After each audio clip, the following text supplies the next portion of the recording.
প্রকৃতি ও জীবন অনুষ্ঠানে আপনাদের সবাইকে স্বাগতম। বাংলাদেশের জীববৈচিত্র্য, প্রকৃতি ও পরিবেশের নানা বিষয় নিয়ে আমাদের এই অনুষ্ঠান প্রকৃতি ও জীবন। আমাদের জীবন আর প্রকৃতি একে অপরের সাথে গভীরভাবে জড়িত। এর নদ নদী, জলবায়ু, গাছপালা, প্রাণী, আমাদের সাথে এদের সম্পর্ক, সচেতনতা ও করণীয় তুলে ধরতে আমাদের এই অনুষ্ঠান।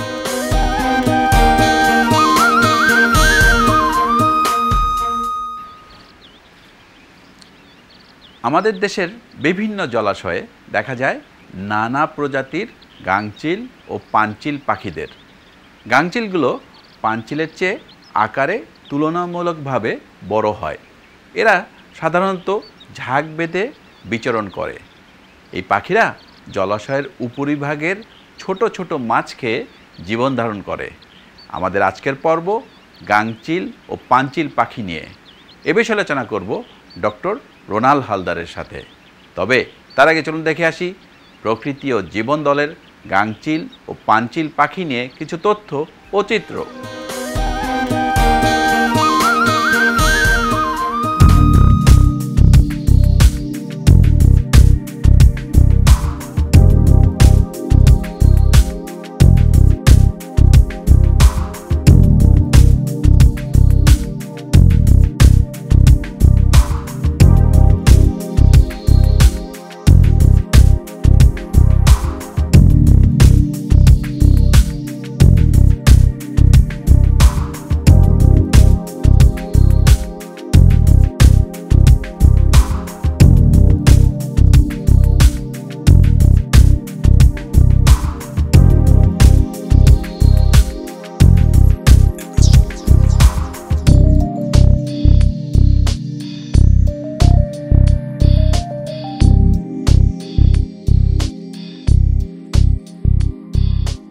উত্তরে হিমালয় পর্বতমালা আর দক্ষিণে বঙ্গোপসাগরের অথই জলরাশি বাংলাদেশকে পৃথিবীর বৃহত্তম বদ্বীপে পরিণত করেছে, পরিচিতি এনে দিয়েছে পৃথিবীর অন্যতম জলমগ্ন একটি দেশ হিসেবে।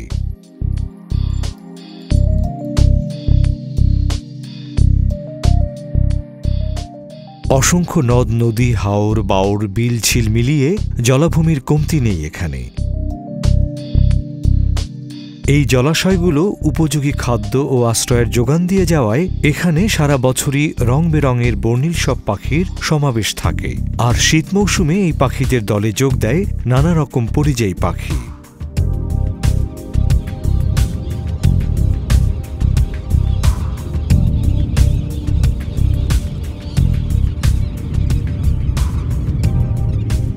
গাংচিল ও পানচিল পাখিরা এদের মধ্যে অন্যতম।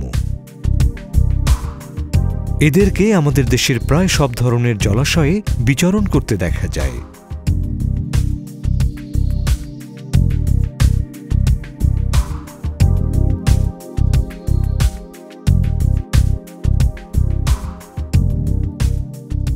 সৌন্দর্য বর্ধনের পাশাপাশি জলজ প্রতিবেশ ব্যবস্থায় এদের রয়েছে গুরুত্বপূর্ণ ভূমিকা।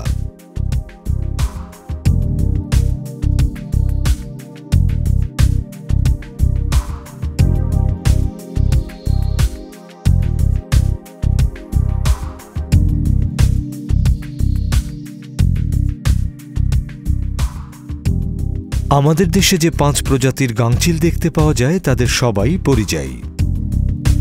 তীব্র শীতের প্রকোপ থেকে রক্ষা পাওয়ার জন্যই এরা মূলত আমাদের দেশে কিছু সময়ের জন্য পরিযায়ন করে আসে।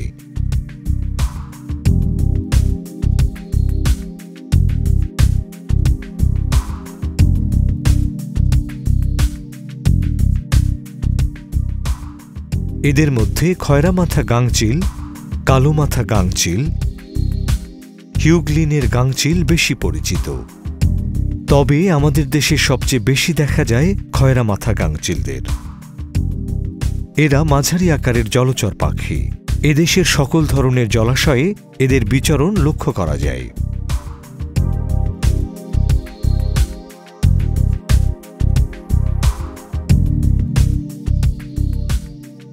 ধূসর রঙের এই পাখির পেটের দিক সাদা রঙের। ওড়ার সময় ডানার সাদা টিপ দেখে এদেরকে খুব সহজেই চেনা যায়। প্রজনন ঋতুতে এদের মাথা কালচে বাদামি রং ধারণ করে।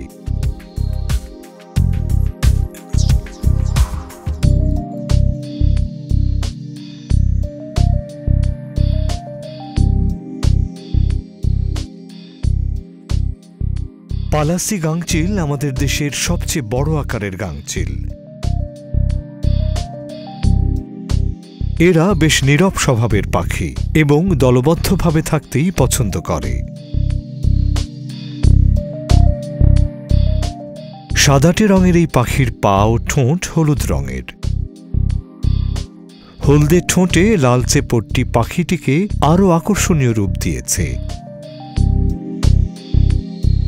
ওড়ার সময় পেটের শ্বেত পরশে প্রকৃতিকে সাজিয়ে তোলে নবরূপে।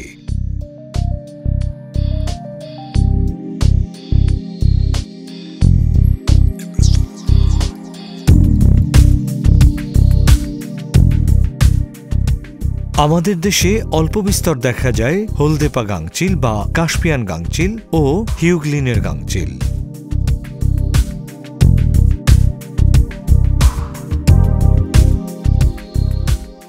হিউগলিনের গাংচিলের ডানা কালচে এবং পেটের দিক ধবধবে সাদা। প্রজননকালে ঘাড়ের পিছনের কালচে দাগে এদেরকে চমৎকার দেখায়। এরা প্রায়ই উচ্চ শব্দে ডাকে আর এদিক সেদিক উড়ে বেড়ায়।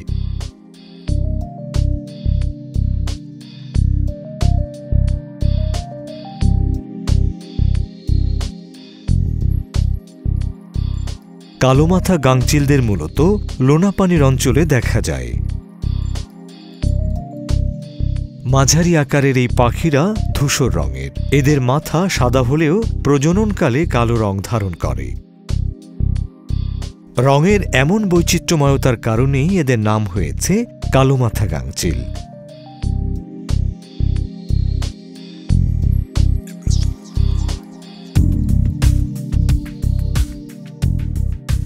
গাংচিলের সবগুলো প্রজাতির লেজ সাধারণত গোলাকার হয়ে থাকে।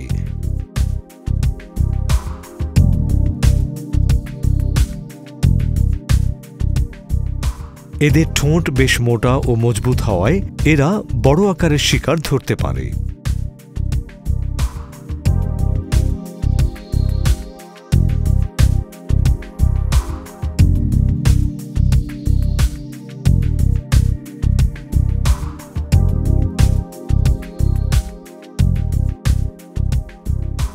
আমাদের দেশে 12 প্রজাতির পাঞ্চিল পাখির দেখা মেলে।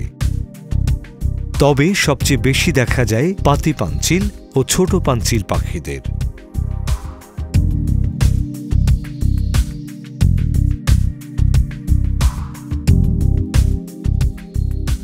পাঞ্চিল পাখির বেশিরভাগ প্রজাতিরই লেজ 2 ভাগে চেরা। সেই সাথে এদের লম্বা ও সূচালো ঠোঁট এদের দেহে এনেছে বৈচিত্র্য। উন্মুক্ত জলাশয়ের উপরে এদের ছন্দময় উড়ে চলা প্রকৃতিতে প্রাণের সঞ্চার করে।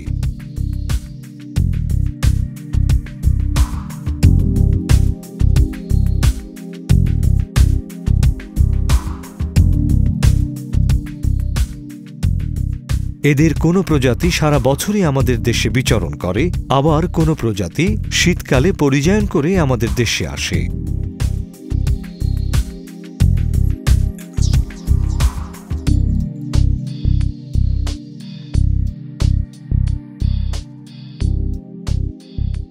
পাতি পাঞ্চিল সাগরে থাকতে পছন্দ করলেও অন্যান্য জলাশয়েও এদেরকে ভালোই দেখা যায়। সারা বছর মাথার চাঁদি সাদা পালকে ঢাকা থাকলেও প্রজনন ঋতুতে কালো রং ধারণ করে। মাথার এমন রঙের বিচ্ছুরণ অনেকটাই টুপির মতো। ছোট পাঞ্চিল খুবই ছোট আকারের সাদা রঙের একটি পাখি। এরা বাংলাদেশের আবাসিক পাখি। প্রজনন ঋতুতে এদের কালচে মাথায় কপালের শ্বেত পরশ চমৎকার দেখায়। এদের পুরুষ ও স্ত্রী পাখির চেহারা একই রকম।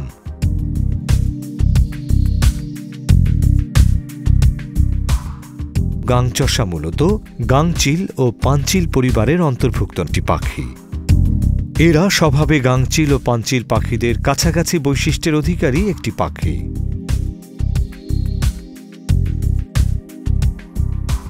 বৈচিত্র্যময় লাল টুকটুকে ঠোঁটের এই পাখিরা আমাদের দেশের উপকূলীয় অঞ্চলে দল বেঁধে বিচরণ করে।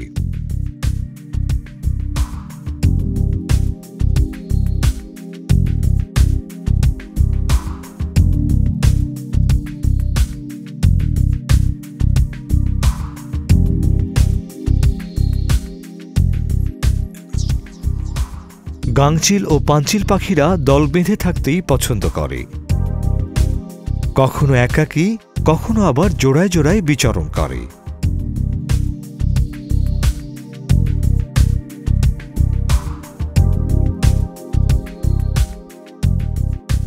এরা বেশিরভাগ সময়ই পানির খুব কাছাকাছি উড়ে খাবারের সন্ধান করে।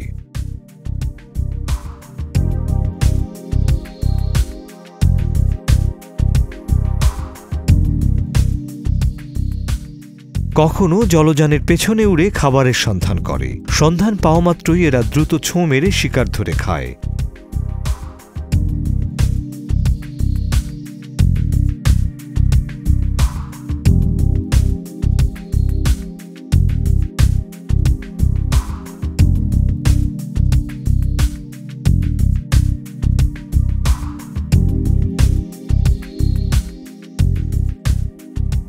এদের খাদ্য তালিকায় রয়েছে ছোট মাছ, চিংড়ি, পোকামাকড় ইত্যাদি।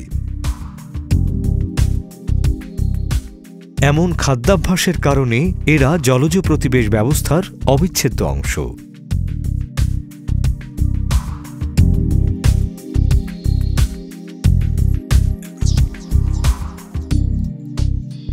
এরা অসুস্থ ও মৃত মাছ খেয়ে জলজ প্রতিবেশ ব্যবস্থা নিয়ন্ত্রণে গুরুত্বপূর্ণ ভূমিকা রেখে যাচ্ছে। তাছাড়া এদের বিষ্ঠা জলাভূমির উর্বরতা বৃদ্ধিতে যথেষ্ট অবদান রেখে যাচ্ছে।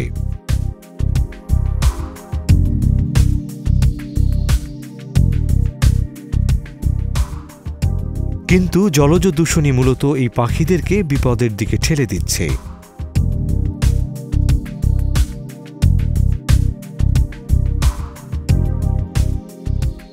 নিরাপদ প্রজনন ক্ষেত্র ও আবাসস্থলের অভাবে এদের কিছু প্রজাতি আজ বিপদগ্রস্ত। সেই সাথে বিপদগ্রস্ত এদের সাথে সম্পর্কিত অন্যান্য জীব প্রজাতিও।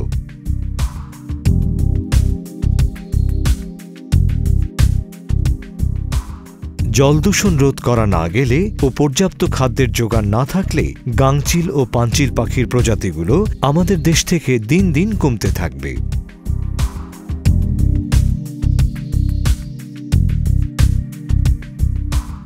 জলজ প্রতিবেশ ব্যবস্থায় ভূমিকা রাখা এই পাখিগুলোর স্বাভাবিক জীবন প্রবাহ ফিরিয়ে দিতে আমাদের সবার আরও কার্যকরী ভূমিকা রাখা জরুরি।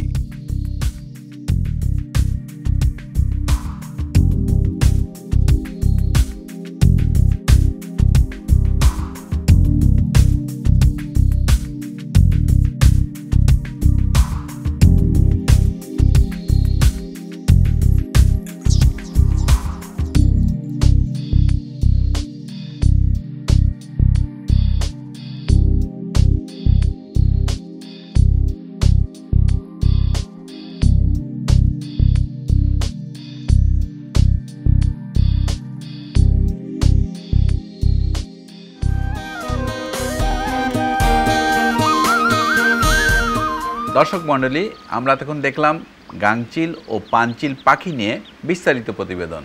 এবার কথা বলবো আমাদের আজকের অতিথি ডাক্তার রোনাল হালদারের সাথে। কেমন আছেন আপনি? ভালো, থ্যাংক ইউ। আচ্ছা রোনালদা, আপনি তো পাখি নিয়ে অনেক কাজ করেছেন এবং অনেক দিন ধরে কাজ করছেন। এই যে দুটো পাখি গাংচিল এবং পাঞ্চিল, এই পাখিগুলোর মধ্যে পার্থক্য কী? মূল ডিফারেন্স হচ্ছে স্ট্রাকচারালি এরা যদিও সিমিলার, কিন্তু ফ্লাইট প্যাটার্ন, বডির গঠনে ডেফিনেটলি ডিফারেন্স আছে। গাংচিল অথবা গাল যেটা, এটা বেশ বড় হয় আকারে এবং একটু দেখতে নাদুস নুদুস, তবে সাইজে বড়। আর টার্নটা স্লিম এবং পয়েন্টেড উইংস, এবং সে অনেক সুইফট উঠতে পারে। গালের যে পাখার গঠনটা এটা অনেকটা দেখবেন রাউন্ডিশ, একটু স্লো ফ্লাইট। আচ্ছা। এবং মূল ডিফারেন্স হচ্ছে যে একটা ভাসে আর একটা কিন্তু ভাসে না, টার্নটা ভাসে না, পাঞ্চিলটা ভাসে না সাধারণত। আচ্ছা, আরেকটা পাখি হচ্ছে স্কিমার, তো স্কিমারটাও কি এই গোত্রের মধ্যে পড়ে? হ্যাঁ, একই ফ্যামিলিতে। স্কিমার এবং নডি, এই ফ্যামিলিতে 4টা পাখি আছে, গাল, টার্ন, নডি, স্কিমার। জি, যেটাকে আমরা গাংচষা বলি, যেটা হ্যাঁ খুবই সুন্দর একটা পাখি। এবং এই পাখিটা এখন আমরা শুধু একটা জায়গাতেই পাই সারা বাংলাদেশে, নিঝুম দ্বীপের এই অঞ্চলটাতে। আচ্ছা, আমার মনে হয় এগুলো সংরক্ষণে আমাদের সরকারের আরো বলিষ্ঠ ভূমিকা রাখা প্রয়োজন। আচ্ছা, কারণ এই পাখিটা আমরা পপুলেশন এস্টিমেট করে দেখেছি যে সবচেয়ে বড় পপুলেশন বাংলাদেশে, যদিও বা এটা গত আমাদের 10-12 বছরের অবজারভেশনে দেখেছি ইটস আ ডিক্লাইনিং ট্রেন্ড। কারণ আমরা যেখানে 7,000-এর মতো গুনেছি এক সময়, কিন্তু এখন গত 2-1 বছর ধরে আমরা 1500-র উপরে পাই না। নদী, নালা, খালবিলের পানির যে দূষণ, এই পানি দূষণের সঙ্গে সঙ্গে এই পাখিটা কিন্তু উধাও হয়ে যাচ্ছে। আচ্ছা, এবং এর সঙ্গে আমি আরেকটা যোগ করতে চাই, আমাদের এক সময় অত্যন্ত কমন একটা পাখি ছিল রিভার টার্ন, নদী পাঞ্চিল। এই রিভার টার্নটারও ডিক্লাইন ড্রামাটিক বলবো আমি। মানে গত ধরেন 10 বছরে আমাদের যে সমস্ত ইনল্যান্ডে যত রিভার টার্নের পপুলেশন ছিল 100% সেটা নিশ্চিহ্ন হয়েছে। এখন এরা আমাদের কিন্তু ব্রিড করে। নদী পাঞ্চিল যেটা, এটা কিন্তু আমাদের স্থানীয় বাসিন্দা পাখি, এবং এটা এক সময় আমাদের সমস্ত নদীর বালু অঞ্চলে এরা ডিম পারতো, বাচ্চা তুলতো, কিন্তু পপুলেশন নাম্বার সিভিয়ারলি ডিক্লাইন করেছে। আচ্ছা, আর আমাদের এই গাংচিল এবং পাঞ্চিল, এদের অবস্থা কি? এদের বংশ বা এদের সংখ্যা কি অবস্থা? আচ্ছা, গাংচিলটা কিন্তু আমাদের যে যতগুলো প্রজাতি, এগুলো একটাও আমাদের এই অঞ্চলে ওইভাবে রেসিডেন্ট না, এরা সবাই উড়ে আসে বাইরের থেকে।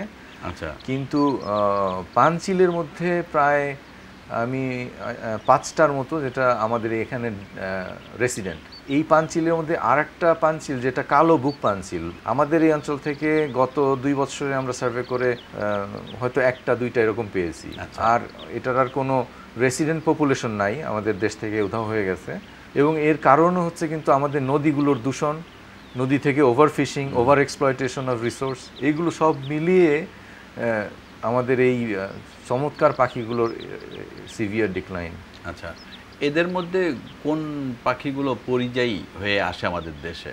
গাংচিলের যে 6টা স্পিসিস আমাদের এই অঞ্চলে আসে, জি, এগুলো সবগুলোই পরিযায়ী। কিন্তু পাঞ্চিলের মধ্যে 5টা আমরা রেসিডেন্ট হিসাবে পেয়েছি। একটাকে আমরা জানতাম যে পরিযায়ী, যেমন গাল বিল টার্ন যেটা, কিন্তু ওইটাও আমরা নেস্টিং করতে দেখেছি, সুতরাং ওটাকে আমরা রেসিডেন্ট ধরি এখন। আচ্ছা, এই পাখিগুলোর পরিবেশের ভারসাম্য রক্ষায় কি পরিমাণ গুরুত্বপূর্ণ ভূমিকা রাখছে? স্পেশালি গালটা তো স্ক্যাভেঞ্জার, সে নদীর সারফেসে যে সমস্ত মরা পচা এগুলো পরিষ্কার করে ফেলে। তবে সবচেয়ে বড় আমি বলবো এটা ইন্ডিকেটর স্পিসিস। আমি কিন্তু একটা নদীতে যাওয়া মাত্র বলতে পারি আমার নদীর স্বাস্থ্য কী, নদীর অবস্থা কী। যখনই আপনি একটা নদীতে পাঞ্চিল দেখবেন, জানবেন যে নদীর অবস্থা ভালো। তাহলে আমরা এই পাখিগুলোকে সংরক্ষণ করতে হলে কি করা উচিত, কি কি পদক্ষেপ নেওয়া উচিত বলে আপনি মনে করেন? আসলে পাখি তো একটা ইকোসিস্টেমের part of the whole picture. জি, তো আপনার পাখি রাখতে হলে আপনার মাছ রাখতে হবে, মাছ রাখতে হলে নদী রাখতে হবে, নদী বাঁচলে মানুষ বাঁচবে। মানে আপনি কিন্তু আইসোলেটেডভাবে কিছু সংরক্ষণ করতে পারবেন না। আপনি এই পাখিগুলো চাইলে আপনাকে নদী বাঁচাতে হবে, নদী সংরক্ষণ। আমাদের বুড়িগঙ্গা মানে দেখলে কান্না আসে। তো আপনার নদী বাঁচালেই কিন্তু আপনার মাছ থাকবে, পাখি থাকবে। এবং আমাদের আসলে এগুলো সচেতনভাবে, নদী কিন্তু একটা ময়লা ফেলার জায়গা না, ইন্ডাস্ট্রিয়াল পলিউশন আমরা ছেড়ে দিচ্ছি। হ্যাঁ, এইটা বন্ধ করতে হবে। আমরা আমাদের নদীর যত্ন না নিলে, আমাদের জলাভূমির যত্ন না নিলে এগুলো থাকার প্রশ্নই আসে না। তাহলে আপনি কি মনে করেন যে আমরা এখনই যদি সজাগ না হই ইমিডিয়েটলি, তাহলে আমাদের খুব শীঘ্রই আমরা হয়তো এই পাখিগুলোকে হারিয়ে ফেলবো বাংলাদেশ থেকে? অবশ্যই এটা শুধু বাংলাদেশের সমস্যা না, আমি বলবো এই সাবকন্টিনেন্টের সমস্যা। আমি ভারতেও বহু অঞ্চলের যে নদীর যে অবস্থা দেখেছি খুবই লজ্জাস্কর বলতে হবে আমাকে। নদীটা যে একটা গিফট অফ নেচার, এটা আমাদের জীবন ধারণে যে এত প্রয়োজন সেটার প্রতি কোনো ভ্রুক্ষেপ নাই সাধারণ মানুষের। সুতরাং আপনার ইকোসিস্টেম আমাদেরকে সবাইকে রিয়েলাইজ করতে হবে, কারণ নদীগুলো মূলত অনেক ক্ষেত্রেই ভারতের ভিতর দিয়ে বাংলাদেশে ঢুকেছে। সুতরাং ওদের যেমন এগুলোর যত্ন নিতে হবে, আমাদেরও দায়িত্ব আমরাও আমাদের অংশের যত্ন নেব, তাহলেই মাছ পাখি এগুলো আমরা ধরে রাখতে পারবো। আপনাকে অনেক ধন্যবাদ, অনেক কিছু জানা গেল আপনার কাছ থেকে। আপনাকে অনেক ধন্যবাদ। দর্শক মণ্ডলী, প্রকৃতি ও জীবন অনুষ্ঠানের এবারের সেগমেন্টটি হচ্ছে আপনি জানেন কি। চলুন জানা যাক গাংচিল ও পাঞ্চিল নিয়ে কিছু তথ্য। আপনি জানেন কি, লার্জ হোয়াইট হেডেড গাল প্রজাতির পাখিরা গাংচিল পাখিদের মধ্যে সবচেয়ে দীর্ঘজীবী হয়। এরা ৪৯ বছর পর্যন্ত বেঁচে থাকতে পারে। চোখের উপরের একজোড়া বিশেষ গ্রন্থির সাহায্যে গাংচিল পাখিরা স্বাভাবিকভাবেই লোনা পানি ও মিঠা পানির সাথে নিজেদের মানিয়ে নিতে পারে। আর্কটিক টার্ন নামক পাঞ্চিল প্রতি বছর আর্কটিক থেকে প্রায় ১৫,০০০ মাইল পথ পাড়ি দিয়ে অ্যান্টার্কটিকায় আসে। পাঞ্চিল পাখিরা বেশিরভাগ সময় রাতেই আহার করে থাকে। সাধারণত একটি পুরুষ গাংচিল পাখি সারা জীবন একই স্ত্রী গাংচিলের সাথে প্রজনন সম্পন্ন করে। আমাদের এবারের সেগমেন্টটি হচ্ছে কুইজ। গত পর্বের কুইজটি ছিল ঢাকার শতবর্ষী মহুয়া গাছটি কোথায় টিকে আছে। সঠিক উত্তরটি হল বি, রমনা পার্ক। অনেকেই সঠিক উত্তর দিতে পেরেছেন, তবে লটারির মাধ্যমে নির্বাচিত সঠিক উত্তরদাতা হচ্ছেন নাহিদ ফেরদৌস, ছাত্র MBA, ঢাকা বিশ্ববিদ্যালয়। অভিনন্দন আপনাকে। আইগা এক্সপ্রেসের মাধ্যমে আপনার ঠিকানায় পৌঁছে যাবে আকর্ষণীয় পুরস্কার। এবারে জানিয়ে দিচ্ছি আজকের কুইজ। আমাদের আজকের কুইজ হচ্ছে আমাদের দেশে প্রাপ্ত সবচেয়ে বড় আকারের গাংচিল কোনটি? এ, কালামাথা গাংচিল, বি, পালাশি গাংচিল। সঠিক উত্তর জানিয়ে শুক্রবার বিকেল ৫টার মধ্যে আমাদেরকে SMS করুন। SMS পাঠাতে আপনার মোবাইলের মেসেজ অপশনে গিয়ে টাইপ করুন POJ স্পেস A অথবা B স্পেস আপনার নাম, ঠিকানা ও পেশা এবং যে কোনো মোবাইল থেকে পাঠিয়ে দিন 6161 নম্বরে। অনুষ্ঠান সম্পর্কে আপনার মতামত জানাতে চিঠি লিখুন। প্রযোজক প্রকৃতি ও জীবন, GPO বক্স নাম্বার 964, অথবা যোগাযোগ করুন 01773 049 049 এই নম্বরে, অথবা ইমেল করুন info@pojf.org এবং প্রকৃতি ও জীবন অনুষ্ঠানের পর্ব দেখতে ও অন্যান্য তথ্য জানতে ভিজিট করুন www.pojf.org এই ঠিকানায়। শুধু দর্শক, গাংচিল ও পাঞ্চিল পাখিরা পরিবেশ ব্যবস্থায় গুরুত্বপূর্ণ ভূমিকা পালন করে যাচ্ছে। তবে জলজ দূষণ ও মৎস্য সম্পদ কমে যাওয়ায় পাখিগুলো আজ বিপন্ন। জলজ পরিবেশ সুরক্ষার মাধ্যমে পাখিগুলো রক্ষা করার দায়িত্ব আমাদের সবার। সুন্দর প্রকৃতিতে গড়ি সুস্থ জীবন, এ আশা নিয়ে শেষ করছি আজকের অনুষ্ঠান। আপনারা সবাই ভালো থাকুন, সুস্থ থাকুন।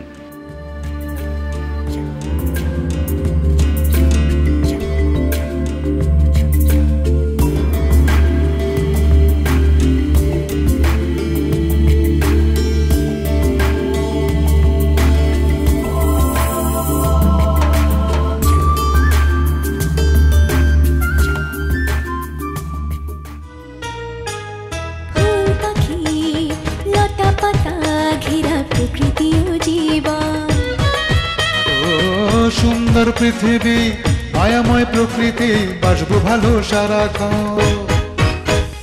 চাই চাই চাই সুন্দর পৃথিবী চাই, চাই চাই চাই সুস্থ পরিবেশ চাই। ফুল পাখি লতা পাতা ঘেরা প্রকৃতি ও জীবন। ও সুন্দর পৃথিবী, মায়াময় প্রকৃতি, বাসবো ভালো সারাক্ষণ। এসো হাতে হাত ধরে শপথ করে সুন্দর সুস্থ পরিবেশ গড়ি, সুন্দর সুস্থ পরিবেশ গড়ি, সুন্দর সুস্থ পরিবেশ গড়ি।